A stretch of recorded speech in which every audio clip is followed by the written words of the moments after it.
as well as in our inner soul, we must attain to that summit of consciousness which is love. Who could have breathed or moved if the sky were not filled with joy, with love? It is through the heightening of our consciousness into love, and extending it all over the world, that we can attain Brahma Vihara, communion with this infinite joy. Love spontaneously gives itself in endless gifts, but these gifts lose their fullest significance if through them we do not reach that love which is the giver. To do that we must have love in our own heart. He who has no love in him values the gifts of his lover only according to their usefulness. But utility is temporary and partial. It can never occupy our whole being. What is useful only touches us at the point where we have some want.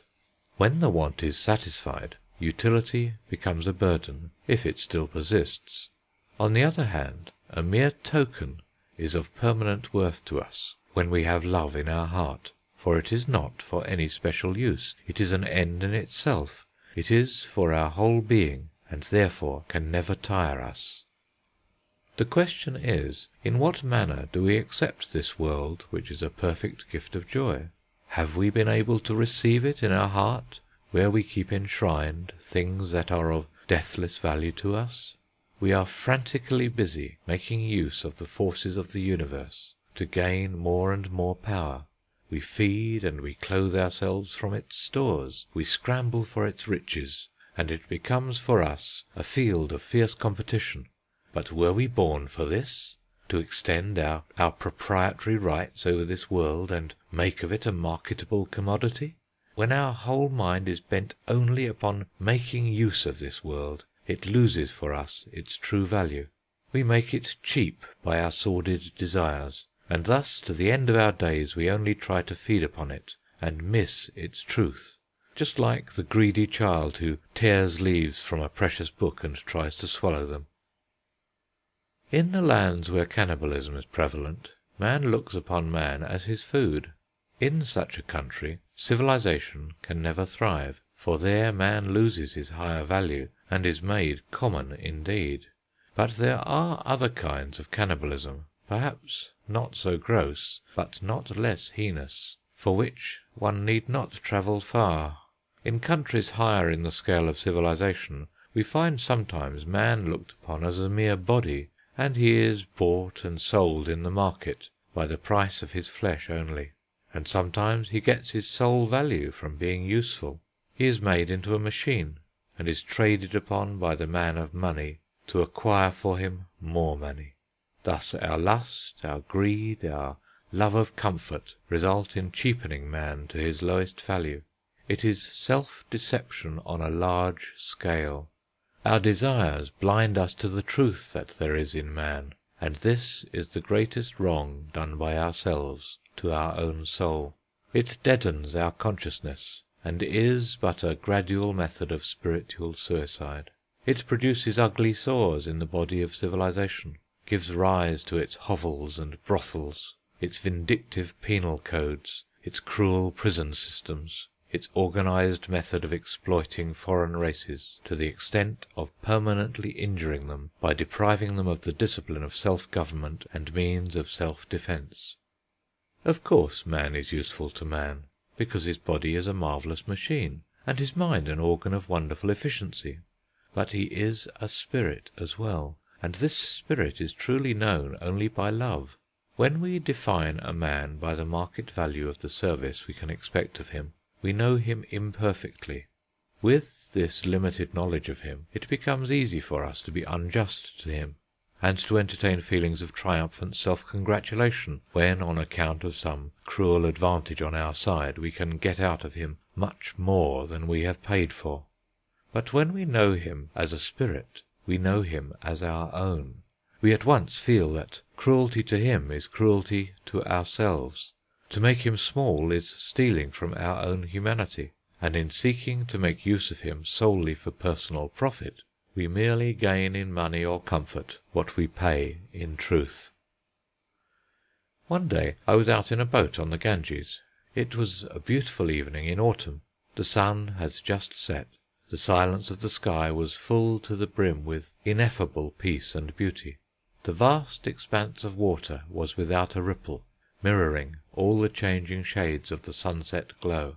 Miles and miles of a desolate sandbank lay like a huge amphibious reptile of some antediluvian age, with its scales glistening in shining colours. As our boat was silently gliding by the precipitous river bank, riddled with the nest holes of a colony of birds, suddenly a big fish leapt up to the surface of the water, and then disappeared, displaying on its vanishing figure all the colours of the evening sky. It drew aside for a moment the many-coloured screen, behind which there was a silent world, full of the joy of life. It came up from the depths of its mysterious dwelling with a beautiful dancing motion, and added its own music to the silent symphony of the dying day. I felt as if I had a friendly greeting from an alien world in its own language, and it touched my heart with a flash of gladness. Then suddenly the man at the helm exclaimed with a distinct note of regret, "Ah, what a big fish!" It at once brought before his vision the picture of the fish caught and made ready for his supper. He could only look at the fish through his desire, and thus missed the whole truth of its existence. But man is not entirely an animal. He aspires to a spiritual vision, which is the vision of the whole truth. This gives him the highest delight, because it reveals to him the deepest harmony that exists between him and his surroundings. It is our desires that limit the scope of our self-realization, hinder our extension of consciousness, and give rise to sin, which is the innermost barrier that keeps us apart from our God, setting up disunion and the arrogance of exclusiveness. For sin is not one mere action, but it is an attitude of life which takes for granted that our goal is finite, that our self is the ultimate truth, and that we are not all essentially one, but exist each for his own separate individual existence. So, I repeat, we never can have a true view of man unless we have a love for him. Civilization must be judged and prized, not by the amount of power it has developed, but by how much it has evolved and given expression to, by its laws and institutions, the love of humanity.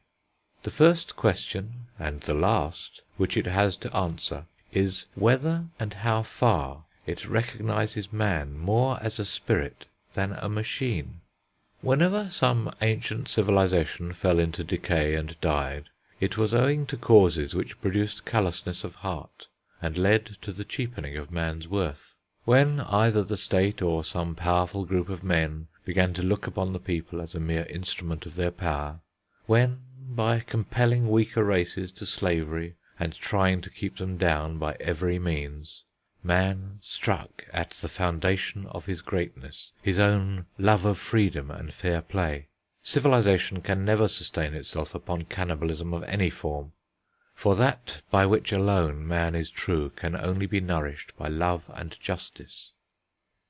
As with man, so with this universe. When we look at the world through the veil of our desires, we make it small and narrow, and fail to perceive its full truth. Of course, it is obvious that the world serves us and fulfills our needs, but our relation to it does not end there. We are bound to it with a deeper and truer bond than that of necessity. Our soul is drawn to it. Our love of life is really our wish to continue our relation with this great world. This relation is one of love. We are glad that we are in it. We are attached to it with numberless threads which extend from this earth to the stars. Man foolishly tries to prove his superiority by imagining his radical separateness from what he calls his physical world, which, in his blind fanaticism, he sometimes goes to the extent of ignoring altogether, holding it as his direst enemy. Yet the more his knowledge progresses, the more it becomes difficult for man to establish this separateness, and all the imaginary boundaries he had set up around himself vanish one after another. Every time we lose some of our badges of absolute distinction, by which we conferred upon our humanity the right to hold itself apart from its surroundings, it gives us a shock of humiliation. But we have to submit to this. If we set up our pride on the path of our